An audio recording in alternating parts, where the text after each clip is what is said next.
Hello Africa and welcome to this week's business segment. I am Amelia Martha Nashtimbo, and for over a week now the Horn of Africa has been jubilating over renewed relations between Eritrea and Ethiopia.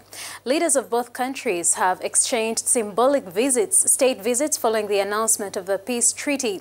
And more than thawing long and deadly political relations, Isaias Afwerki, the independence president of Eritrea, and Abiy Ahmed, Ethiopia's reformist leader, have opened doors for investment, trade, and room for economic improvement in the two nations. Now, on Monday, we witnessed the reopening of the Eritrean embassy in Ethiopia, still intact after years of gathering dust. And with the normalized relations, there are plans to reopen roads and some inland ports. And in fact, the first passenger flight in Eritrean airspace is scheduled for today.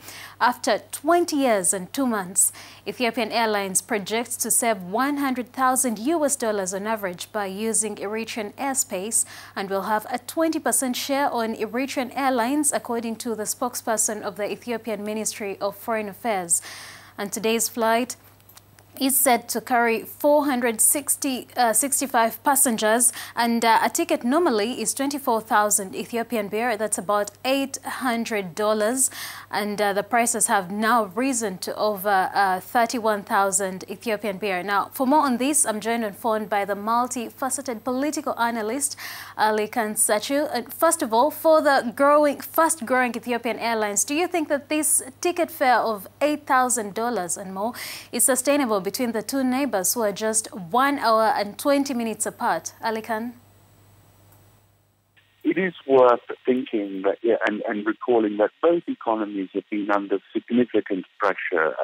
Ethiopia was rapidly running out of foreign exchange reserve. And in Eritrea, of course, this has been a little bit like a hermit kingdom, like North Korea. It's been cut off from the world. It's been very much having to rely on itself. So these developments are seriously big news, and I think really, really positive. With respect to the flight, and I think the flight is going to be one part of the equation. Obviously, I think they're doing 3 flights a week.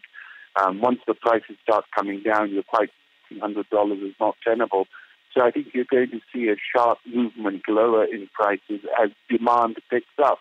And demand is not going to be at $800 a ticket, it's going to be at considerably less. If they want to keep $800 a ticket, I would suggest to somebody that they charter a plane and start a low-cost service, because they'd make a lot of money. Oh, yes, indeed. I'd say $8,000 earlier. It's $800. And we are talking about access to the sea, but Ethiopia had already begun forging ways to solve its landlockedness, with projects too expensive for even East Africa's largest economy. Now that there is quick and natural access to the sea, what becomes of the projects and debt they had already put the country in? Ali Khan. This is a very big issue that Ethiopia is not the only country having a problem with. I mean, it really looks now as if countries have been a little bit irresponsible. They borrowed too heavily. The projects they invested in were way too long-term. They're not getting a sufficient return on them. Now, what does Ethiopia need to do? It needs to bring more money into Ethiopia. As long as he levels the playing field, makes the economy work in a normalized manner, I think you're going to see a lot of money come in. And I think there's an opportunity for Ethiopia to reorder its financial affairs. The old model, state-led massive infrastructure borrowing, was working. It's not working in many parts of the world right now. And find more about my conversation with Ali Kansachu on our website, www.africanews.com. He had a lot of interesting thoughts to share, including comparing the Prime Minister Abiy Ahmed to Nelson Mandela because of his quote-unquote candid spirit. Now, for Jerry and Barbara, finally, you will need, there's an interesting offer for you to become Egyptian citizens.